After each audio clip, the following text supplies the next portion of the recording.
Hello बच्चों, Tesla adventures में आपका बहुत बहुत स्वागत है। इस वीडियो में हम बात करेंगे प्योर रेजिस्टिव एसी सर्किट्स और उसकी सारी प्रॉपर्टीज़ की। तो जैसे स्टार्ट करते हैं अपन इसको। जैसे आप देख सकते हैं कि एक ये प्योर रेजिस्टेंस है और इस पर हमने एक ऑल्टरनेटिंग वोल्टेज के सोर्स को कनेक्ट कर दिया। तो अब इसमें से करंट फ्लो होगा ऑब्वियसली। तो यहाँ पे आप डायरेक्ट बोल सकते हैं कि जो ये करंट होगा ये होगा V बाय आर, और V होगा V naught sine omega t, V naught sine omega t divided by R. ठीक है बच्चों, ये होगा करंट। अब यहाँ पे जो है हम बोल सकते हैं कि जो I है ये है V naught upon R sine omega t, और ये V नॉट अपॉन आर जो है ये है I not sine omega T. ठीक है ना, ये करंट इस सर्किट में फ्लो होगा। और आप ये गौर कीजिए कि यहाँ हम अगर फेजर डायग्राम बनाएं, फेज डायग्राम अगर हम बनाएं सबसे इम्पोर्टेंट रोल फेज डायग्राम का ही है। तो फेज डायग्राम में हम एक्स एक्सिस पे हम एक्चुअली t बराबर 0 पे फेज डायग्राम बना रहे हैं। तो इसका फेज आप देख सकते हैं 0 है, और इसलिए एक्स एक्सिस पे करंट को बना दिया। और वोल्टेज का फेज भी आप देख सकते हैं 0 है, तो वोल्टेज को भी एक्स एक्सिस पे ही बना दिया।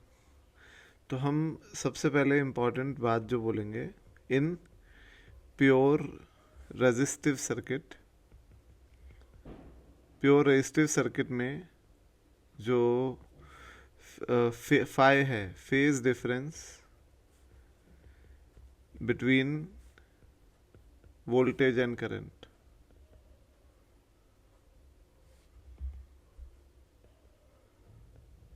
एंड करंट, ये 0 डिग्री होता है। प्योर रेजिस्टिव सर्किट में ये फेज डिफरेंस 0 डिग्री होता है। ठीक है बच्चों, सबसे इम्पॉर्टेंट और सबसे पहली बात। तो हम ये कह सकते हैं कि करंट और वोल्टेज सेम फेज में होते हैं प्योर रेजिस्टिव सर्किट में, और इसीलिए जब हम निकालेंगे, मान लीजिए हम ग्राफ की बात करते हैं, ठीक है, V और I के ग्राफ की बात करते हैं टाइम के साथ। तो ये तो मैं बना रहा हूँ वोल्टेज का ग्राफ।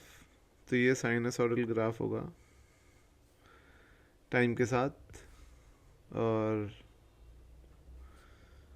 ये जो टाइम होगा ये t/2, इनफैक्ट t/4, ये t/2,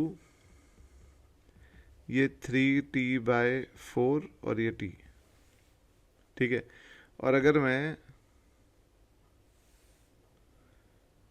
बनाऊं करंट का ग्राफ, तो करंट भी साइन का ही फंक्शन है। तो ये जो बनेगा ये इस तरीके से बनेगा।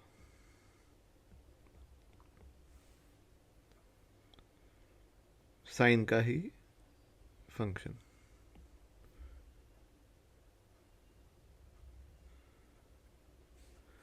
ठीक है ना, तो ये t/4, ये t/2, ये 3t/4 और ये t।